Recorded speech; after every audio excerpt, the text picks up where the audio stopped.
اعوذ باللہ من الشیطان الرجیم، بسم اللہ الرحمن الرحیم۔ عزیز طالبات، سورہ بقرہ کا رکوع نمبر 4 ہم ڈسکس کر رہے ہیں۔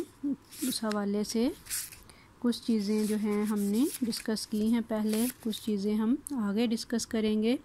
3 اور 4 یہ ملتے جلتے آگے ٹاپکس ہیں، تو 3 کے حوالے سے ہی سلسلہ ہمارا چل رہا ہے، جس میں آدم علیہ السلام کا قصہ، ان کی تخلیق کیسے ہوئی، پھر ان سے کیا مسٹیک ہوئی، اور اس کے بعد اللہ تعالیٰ نے ان کی توبہ قبول کی۔ توبہ قبول کرنے کے بعد اللہ تعالیٰ نے اب کیا کہا کہ قُلْنَا اهْبِطُوا مِنْهَا جَمِيعًا، اب تم سارے کے سارے یہاں سے اتر جاؤ، یعنی جنت سے۔ فَإِمَّا يَأْتِيَنَّكُم مِّنِّي هُدًى، بس تمہیں میری طرف سے ہدایت آتی رہے گی۔ فَمَن تَبِعَ هُدَىٰ، جو میری ہدایت کی پیروی کرے گا، وَلَا خَوْفٌ عَلَيْهِمْ وَلَا هُمْ يَحْزَنُونَ، تو وہ کسی قسم کے خوف میں نہیں ہوگا، غم میں نہیں ہوگا۔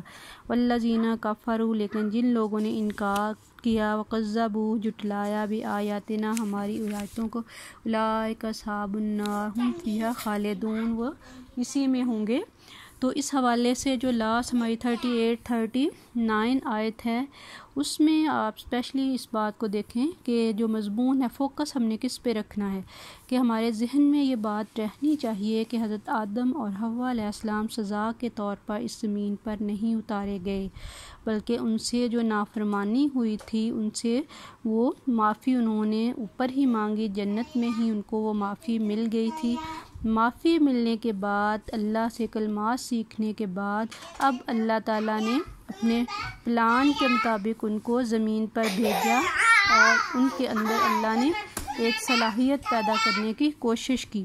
اور وہ کوشش کیا تھی کہ شیطان جو ہے آپ کو بھٹکا سکتا ہے، آپ کے اندر جو کمزوریاں ہیں وہ ساری کی ساری رکھتی ہیں، اس کمزوری سے فائدہ اٹھاتے ہوئے شیطان آپ کو بہکا سکتا ہے۔ لہٰذا آپ کو چکنے رہنا ہے، ہوشیار رہنا ہے کہ شیطان آپ کو ورگلا نہ سکے۔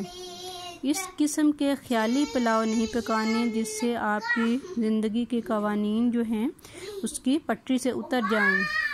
اگر کہیں پھسل جائیں، بہک جائیں، یہ بھی امکان ہے، فوری اللہ کی طرف پلٹ آنا، احساس ہوتے ہی، خیال آتے ہی کسی کے متوجہ کرنے پر فوراً رجوع اللہ ہونا ہے، متوجہ کرنے والے کا شکریہ ادا کرنا ہے، اور اپنے خالق حقیقی کے سامنے نادم ہونا ہے کہ میں کیا کر بیٹھا ہوں۔ جب آپ اللہ کی طرف پلٹیں گے، اللہ کو دعا قبول کرنے والا، رحم اور شفقت کرنے والا پائیں گے۔ اب اس میں سے ایک ہمارے لیے یہ رول بھی ہے کہ انسان کی زندگی کا ہر حادثہ اس کی صلاحیت میں اضافہ کرتا ہے، اسے کچھ نہ کچھ سبق سکھاتا ہے کہ یہ کیوں ہوا تھا۔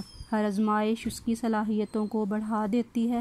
شرط یہ ہے کہ انسان اپنی عقل اور سمجھ سے کام لے اور اپنی صلاحیت میں اضافہ شعوری طور پر کرنے کی کوشش کرے، کیونکہ تن آسان مشکلات سے گھبرا جاتے ہیں، جبکہ مشکل پسند ہر آزمائش میں اپنے اندر کی صلاحیت کو بڑھا کر اس سے بھی بڑی مشکل کا مقابلہ کر کے اپنے آپ کو تیار کر لیتا ہے۔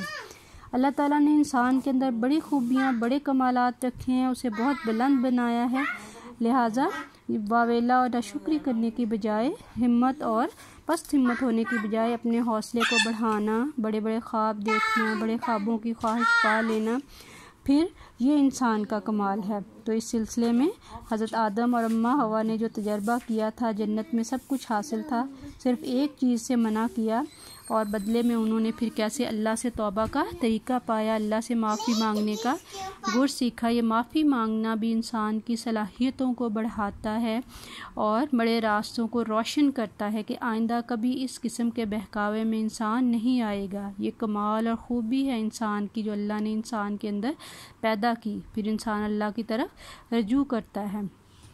تو پھر اس کے بعد کہا جب زمین میں اتر جاؤ، تو اب یہاں پر یہ ہے کہ اللہ کی جو ہدایت ہے وہ ان تک آتی رہے گی۔ مین پوائنٹ جو ہے وہ ہم نے ڈسکس کرنا وہ یہ ہے کہ اللہ کی ہدایت کا انکار کرنا، اس کو جھٹلانا کوئی ادنا درجے کا جرم نہیں ہے، بلکہ بہت بڑے درجے کا جرم ہے، جس کی ایک سزا تو ہوگی جہنم، وہ ہمیشہ ہمیشہ کے لیے جہنم میں ہوں گے۔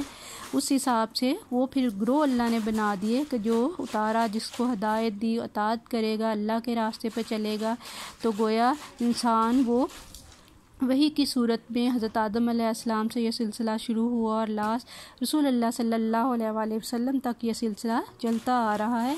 تو وہی پہنچتی رہی ہے. خاتم النبیین رسول اللہ صلی اللہ علیہ وسلم کو لاسٹ قرآن پاک دیا جس کو ہم پڑھ رہے ہیں, اس سے ہدایت حاصل کرنے کی کوشش کر رہے ہیں. پہلی کتابیں چونکہ محفوظ نہیں تھی لیکن قرآن کی حفاظت کا ذمہ خود اللہ نے لیا, اسے قیامت تک محفوظ بنا دیا. یہی وہ کتاب ہے جو راستہ دکھاتی ہے, بھٹکے ہوں کو راہ راست پر لاتی ہے, پست قوموں کو بلند کرتی ہے, جہالت کو ختم کر کے اجالا کرتی ہے. چونکہ یہ آخری کتاب ہے سو کسی اور کا دعویٰ قابل قبول بھی نہیں. اب یہاں پر انسانیت کو تقسیم کرنے کی گنجائش ہی نہیں رہی کہ رسول اللہ صلی اللہ علیہ وسلم کے بعد بھی کوئی اور آئے گا. اللہ کی طرف سے آنے والی ہدایت انسان کے لیے ضروری اور لازم ہے.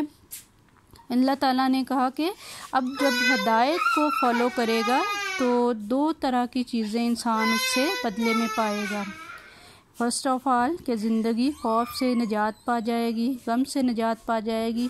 خوف اور غم یہ دو بیماریاں ایسی ہیں جو کسی فرد یا قوم کو جب لگتی ہیں تو اسے گھن کی طرح اندر ہی اندر کھا جاتی ہیں, جبکہ اس کے اپوزٹ اسلام کی تعلیمات انسان کو بہادر بناتی ہیں, اس کے سارے خوف نکال دیتی ہیں. خوف ہی کی شکل ہوتی ہے جو انسانوں میں توہم پرستی کو جنم دیتی ہے, جس کے نتیجے میں انسان مختلف غیبی طاقتوں کو اپنے لیے فرض کر لیتا ہے اور ان کو اپنی زندگی میں دخیل کرتا ہے. خود ہی ان سے ڈرتا رہتا ہے, ان کی ناراضگیوں سے, اس کی رضا چھن جانے سے, اور پھر اپنی زندگی پر ان کو آگے تسلط دے دیتا ہے. دوسری قسم کی جو قوم ہوتی ہے وہ اپنے اندر ایک قسم کا جمود طاری رکھتے ہیں. اب ان کا ذہن جو ہے وہ چھوٹا ہوتا ہے, افکار تازہ جو ہے اس کو نہیں پک کرتے. تو علامہ اقبال کے بقول ہم دیکھیں کہ افکار تازہ سے ہے جہاں تازہ کا وجود, کہ سنگ خشک سے ہوتے ہیں جہاں پیدا. تو جہاں تازہ افکار پیدا ہوں وہاں سے جہالت ختم ہوگی. تو قرآن مجید اور رسول اللہ صلی اللہ علیہ وسلم کی ہدایات ہی انسان کو افکار تازہ دیتے ہیں, ان کے غم کو ختم کرتے ہیں. غم کیا ہے؟ جو کچھ ہمارے پاس ہے اس کے چھن جانے کا غم.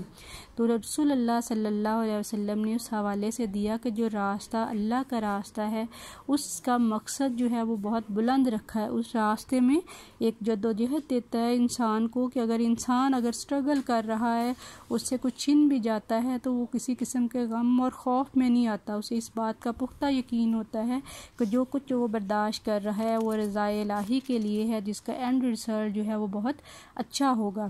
اور پھر اس حوالے سے پریشانی جو ہے وہ آٹومیٹلی ختم ہو جائے گی. جبکہ دوسرے اپوزٹ جو ہم نے دوسرے گروہ کی بات کی جو غم اور خوف میں دنیا میں بھی رہتا ہے, آخرت میں بھی, منافقین میں بھی ہم ڈسکس کر چکے ہیں. اسٹیٹس کو کے حامل ہیں جو انسانوں کو دبا کر ان پر ظلم کر رہے ہیں, ان کی محنتوں کا پھل کھا رہے ہیں.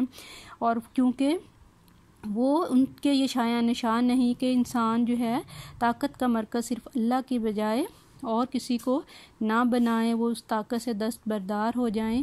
تو اس حوالے سے قرآن یہ پیغام دے رہا ہے کہ جو لوگ انسانوں کو اپنا غلام بنا کر جنہوں نے رکھا ان کے حقوق پامال کر رہے ہیں تو اینڈ رزلٹ میں ہمیشہ وہ دنیا میں بھی خوار ہوں گے, دنیا میں بھی غم اور خوف ان کو ہوگا, آخرت میں بھی. فتح مکہ کے موقع پر ہم نے دیکھا کیسے رسول اللہ صلی اللہ علیہ وسلم نے ان بڑے بڑے سردار جو ہیں ان کے جذبات کس طرح مجروح ہوئے, ساری طاقتیں کیسے ان سے چھن گئی, ان کی سرداریاں ساری خاک میں ملی. اللہ نے اپنے دین کو غالب کر کے چھوڑا اور ہمیشہ غالب ہی کرے گا. تو اللہ کا یہ رول ہے کہ جو اللہ کے احکامات, اللہ کی ہدایت کو اپنائے گا انشاءاللہ اسے اللہ تعالیٰ دنیا میں کامیابی دے گا.